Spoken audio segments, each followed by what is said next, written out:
Assalamualaikum warahmatullahi wabarakatuh. Salam sejahtera bagi kita semua.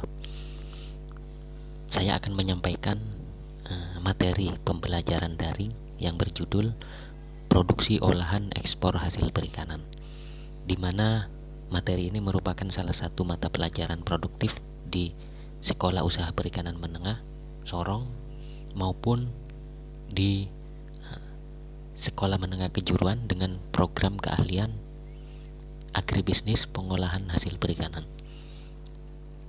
Materi ini merupakan hasil pengembangan dari silabus mata pelajaran produksi olahan hasil perikanan dan mengadopsi pengalaman teknis di perusahaan pengolah ikan, sehingga diharapkan akan bermanfaat bagi peserta didik program keahlian agribisnis pengolahan hasil perikanan maupun pelaku usaha yang akan memulai karir atau bisnisnya di industri pengolahan hasil perikanan yang berorientasi ekspor.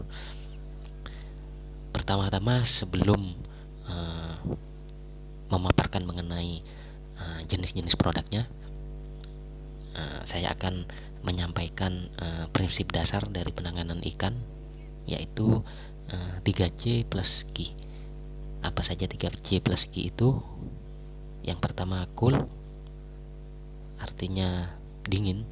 Jadi dalam mengolah ikan, dalam menangani ikan, khususnya ikan segar, kita harus mengkondisikan ikan itu selalu dingin, yaitu di bawah 4 derajat Celcius. Karena jika suhu ikan segar itu di atas 4 atau 5, maka pertumbuhan bakterinya akan berlangsung secara cepat. Setelah itu clean, maksudnya bersih. Kita harus menjaga sanitasi dan hygiene dari penanganan ikan tersebut untuk menghindari dari kontaminasi bakteri. Selanjutnya ada careful. Careful itu maksudnya hati-hati. Hati-hati di sini maksudnya adalah jangan sampai daging ikan itu memar dengan baik dengan cara terpukul, terjatuh dan lain sebagainya. Karena jika daging ikan itu memar, maka akan membuka peluang bakteri untuk lebih cepat bersarang dan berkembang biak di tempat daging yang memar tersebut. Setelah itu quick atau cepat. Jadi diusahakan dalam penanganan ikan dilakukan secepat mungkin. Selanjutnya produk yang pertama yaitu pengolahan ikan segar dan beku. Yang akan kita bahas di sini adalah ikan segar atau beku yang mempunyai nilai ekonomis tinggi dan sering diolah di suatu perusahaan untuk tujuan ekspor. Jenis-jenis produknya ada berbagai macam. Yang pertama Wilron. Wilron ini adalah ikan utuh, tidak dipisahkan bagian-bagiannya, jadi utuh, langsung dicuci, di packing, dibekukan, di packing dan diekspor. Jadi ada beberapa buyer yang biasanya menginginkan membeli ikan dalam keadaan utuh. Tipe produk selanjutnya yaitu Wilgat. Wilgat ini dibuang isi perutnya, jadi seperti pada gambar yang ditampilkan ya, seperti itu. Setelah itu dicuci dan dibekukan. Selanjutnya ada lagi Wilgat Gill, yaitu dibuang isi perutnya dan dibuang insangnya. Ada lagi Wilgat Gill Scale, yaitu sama seperti tadi, hanya dibuang sisiknya. Jadi itu berbagai macam produk ikan yang utuh. Selanjutnya ada bentuk loin. Loin ini biasanya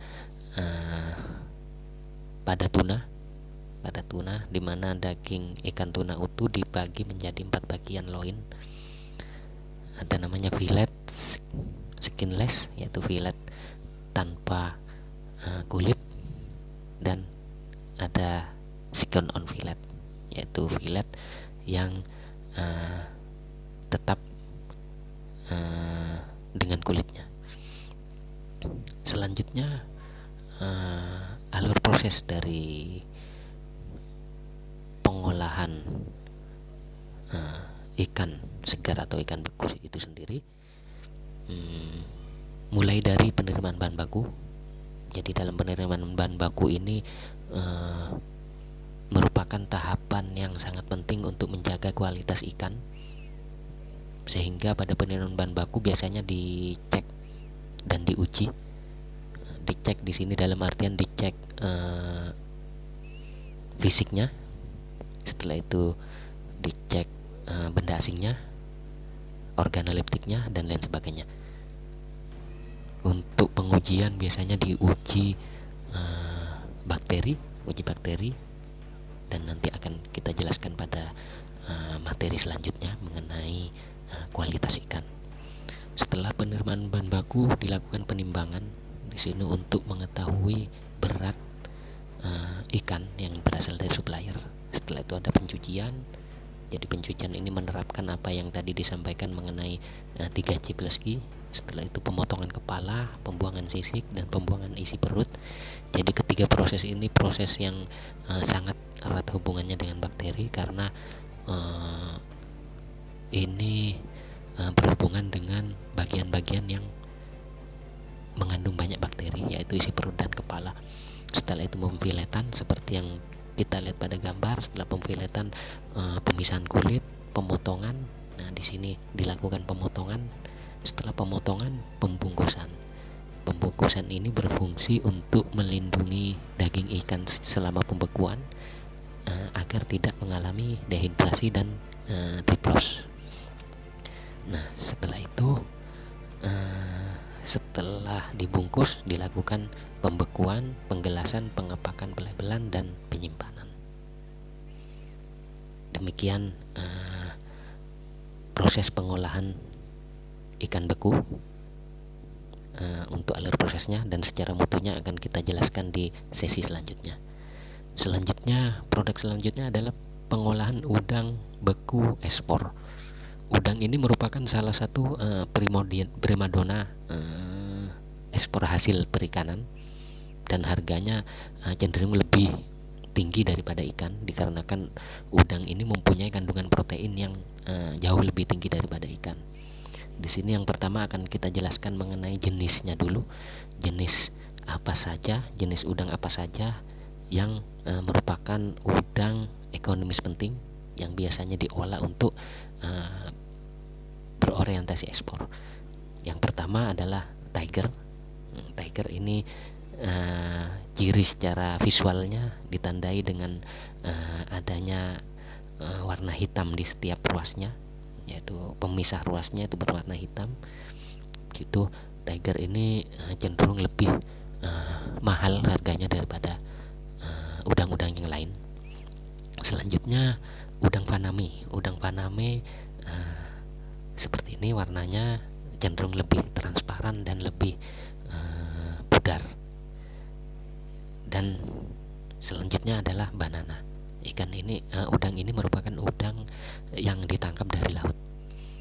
Dan sebenarnya masih banyak sekali jenis-jenis udang, tetapi yang ekonomis penting ada 3 ini.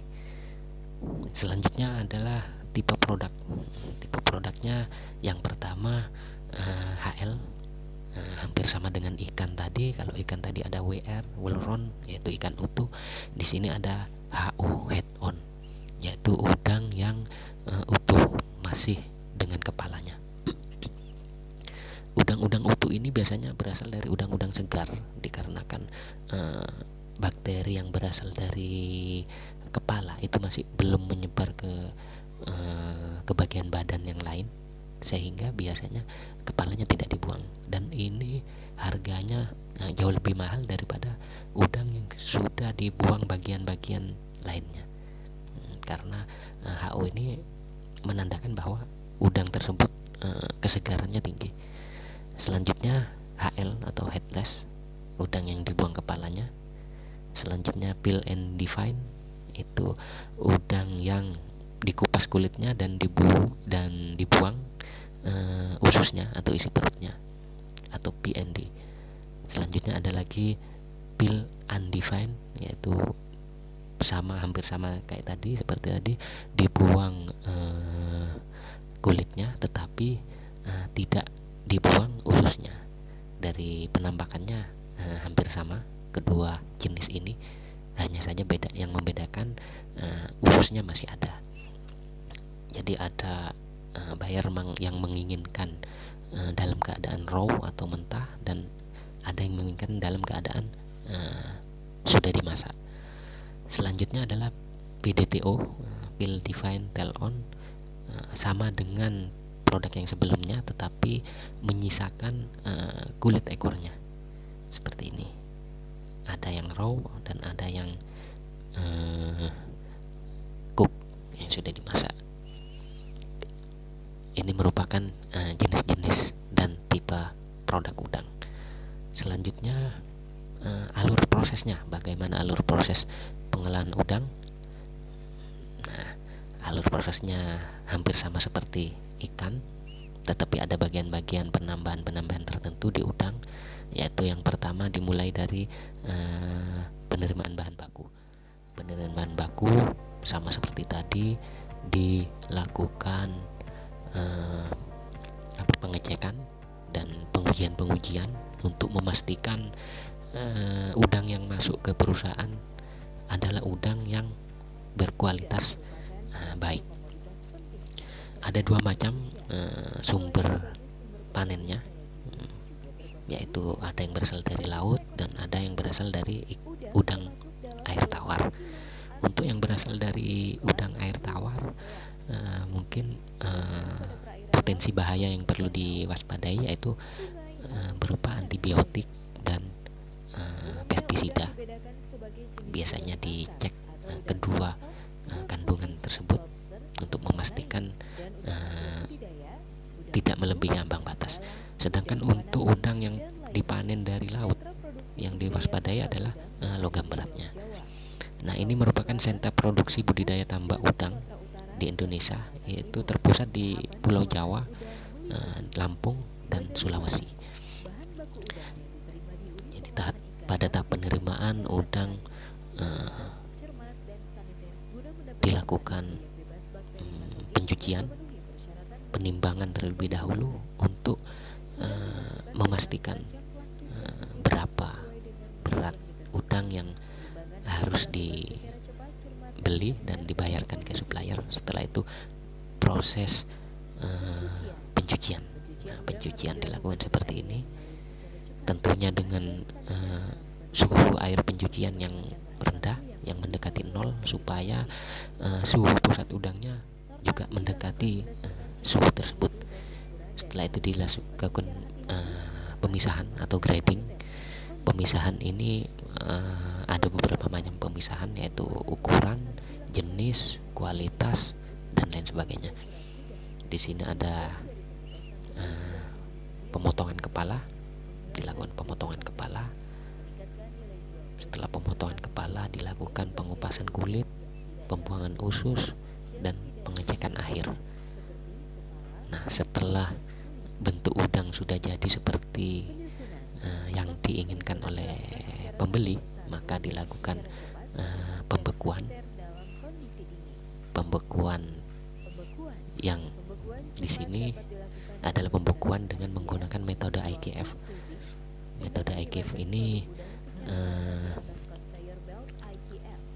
metode yang paling cepat, yaitu dalam waktu 5-10 menit udang sudah beku dengan suhu yang sangat rendah, bisa mencapai di bawah -100. Setelah itu glazing ini sama dengan tadi, berfungsi untuk melindungi produk selama disimpan di penyimpanan beku atau cold storage. Setelah itu dilakukan pengemasan, pelabelan, dan ikan simpan pada cold storage. Pada penyimpanan ini adalah proses metal detecting untuk mendeteksi logam yang ada di dalam udang. Setelah itu dilakukan penyimpanan di dalam cold storage, di mana suhu penyimpanan berdasarkan SNI yaitu di bawah minus 18 derajat Celcius atau maksimal minus 18. Tujuannya adalah untuk meminimalkan pertumbuhan bakteri, karena pada suhu tersebut bakteri hampir tidak mengalami pertumbuhan sama sekali. Setelah itu dilakukan ekspor ke beberapa negara tujuan. Demikian juga di kontainer, di dalam kontainer suhu penyimpanan juga harus memenuhi standar, yaitu di bawah minus 18. Dan jika terjaga suhunya seperti suhu tersebut, maka daya awetnya akan mencapai hampir 2 tahun atau 18 bulan. Ini merupakan contoh produk olahan siap makan dari udang. Ya, seperti itu.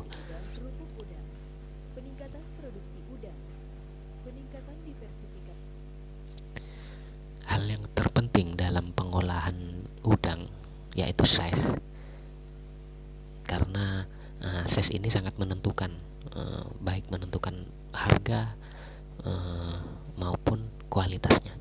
Jadi semakin besar size udang, maka akan semakin mahal harga udang tersebut. Oleh karena itu tidak jarang biasanya antara supplier dengan pihak perusahaan dan dengan pembeli itu mengalami miss dalam penentuan size ini. Maksudnya size ini cenderung mengalami pergeseran. Kadang kalau setelah beku, size udang bisa jadi bertambah kecil dikarenakan terjadi evaporasi. Nah, untuk menentukan size udang ini dilakukan dengan cara menimbang udang sampai menunjukkan berat 454 gram atau 1 lips. Jadi ditimbang terlebih dahulu sebanyak berat tersebut. Setelah itu dihitung jumlah udang yang telah ditimbang. Setelah dihitung, kita kelompokkan berdasarkan size. Misalnya jumlahnya ada 25, maka akan termasuk dalam size 2130.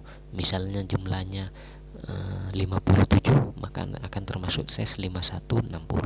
Jadi size di sini ini menunjukkan jumlah udang dalam 1 laps. Jadi seperti itu. Dan patokan size ini digunakan oleh hampir seluruh perusahaan eksportir udang. Selanjutnya, pembekuan pada udang. Pembekuan pada udang itu sangat bermacam-macam. Ada 4 macam. Ada 4 macam metode pembekuan.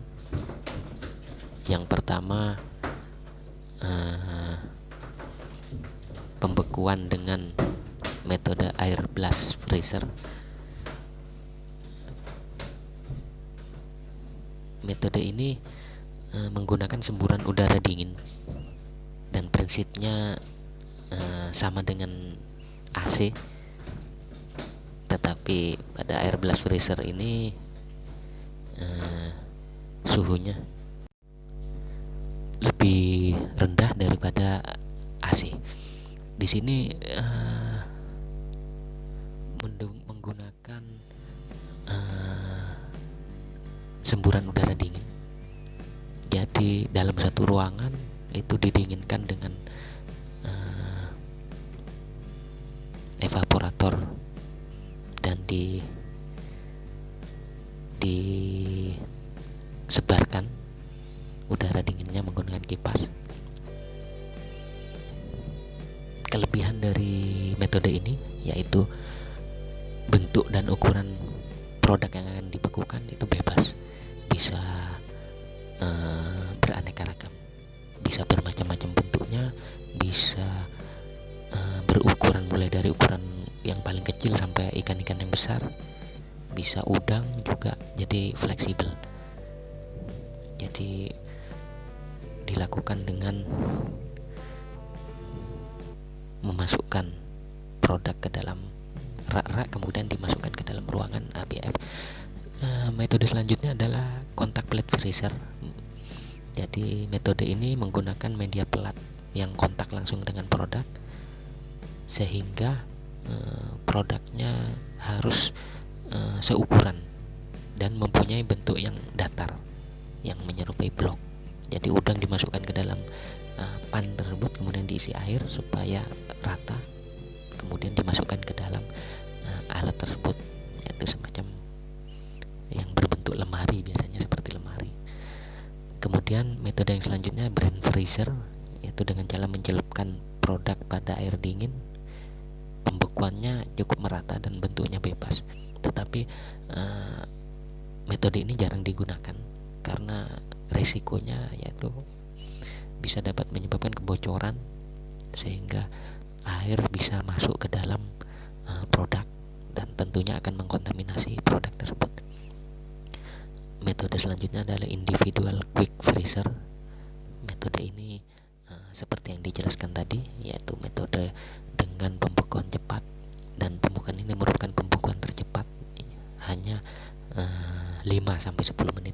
Sedangkan pembekuan yang lain seperti kontak plate freezer 3-4 jam, sedangkan air blast freezer 8-12 jam. Jadi pembekuan ini cukup cepat, tetapi memang biaya yang dikeluarkan mahal karena menggunakan gas CO untuk pendinginannya, untuk pembekuannya. Nah, itu merupakan 4 macam metode pembekuan yang digunakan pada udang khususnya atau produk hasil perikanan yang lain. Selanjutnya pengolahan yang 3, yaitu pengolahan cephalopod beku. Apa saja produk dari cephalopod ini? Yang pertama gurita, atau bahasa ilmiahnya octopus sp, dan bahasa dagangnya octopus. Selanjutnya cumi-cumi atau loligo sp atau squid, dan yang terakhir adalah sotong atau sepia, atau bahasa dagangnya cuttlefish. Secara kasat mata, kalau kita menjumpai di pasar atau di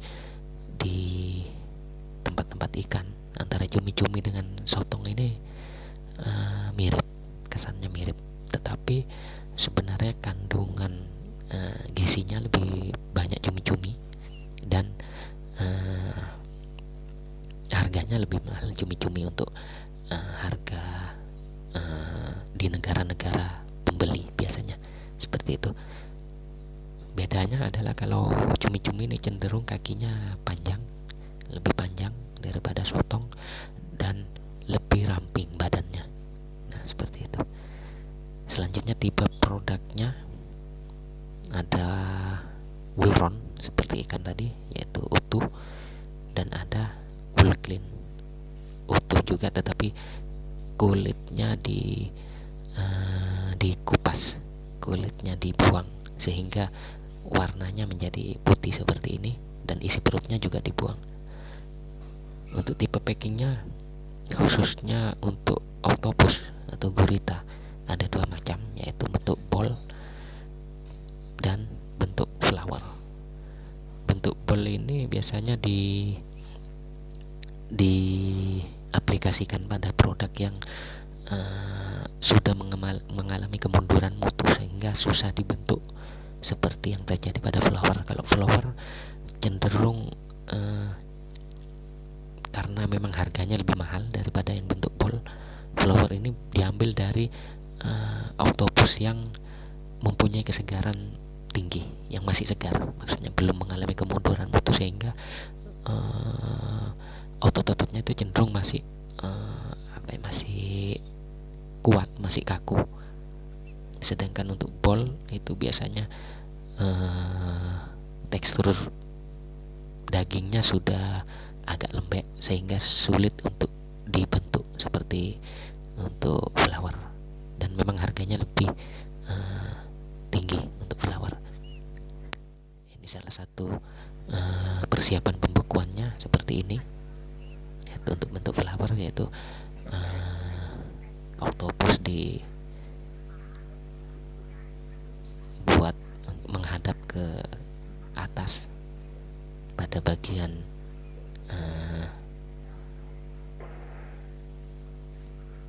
kakinya, kepalanya di bawah, diletakkan di dalam mangkok, kemudian disusun dalam keranjang, lalu ditutup dengan plastik untuk menghindari dehidrasi, kemudian dibekukan. Selanjutnya yang terakhir adalah standar mutu ikan segar. Ini standar mutu ikan ini berlaku untuk semua jenis olahan ekspor hasil perikanan. Namun ada beberapa pengecualian nanti yang akan saya jelaskan. Yang pertama, organoleptiknya minimal 7. Selanjutnya ada pengujian mikroba meliputi ALT atau TPC maksimal 500.000 koloni per gram. Untuk E. coli negatif, coliform kurang dari 2, salmonella dan vibrio negatif. Jadi tidak boleh ada satupun salmonella atau vibrio di dalam ketika diuji. Jika terdapat salmonella atau vibrio, biasanya produk tersebut dikembalikan, seperti itu. Selanjutnya cemaran kimia. Ada 3 logam berat yang wajib diuji di sini dengan cara sampling, yaitu raksa, timbal, dan kadmium, dengan persyaratan maksimal yaitu raksa atau Hg maksimal 0,5 mg per kilogram, timbal 0,4 mg per kilogram, kadmium 0,1 mg per kilogram. Ini merupakan standar dari SNI. Sedangkan untuk standar negara tujuan, biasanya negara tujuan mempersyaratkan ada yang sama dengan ini, ada yang sama dengan aturan-aturan yang dari negara mereka sendiri. Jadi acuan untuk negara tujuan itu berbeda-beda biasanya, seperti itu. Sedangkan histamin maksimal 100, sama juga dengan histamin. Untuk syaratnya biasanya menyesuaikan dengan peraturan yang ada di negara tujuan. Misalnya kalau Amerika itu mengikuti dari FDA, kalau Uni Eropa misalnya mengacu pada BRC dan lain sebagainya, seperti itu. Demikian penjelasan kami mengenai materi mata pelajaran produksi olahan ekspor hasil perikanan. Semoga dapat bermanfaat bagi para pendengar. Terima kasih. Assalamualaikum warahmatullahi wabarakatuh.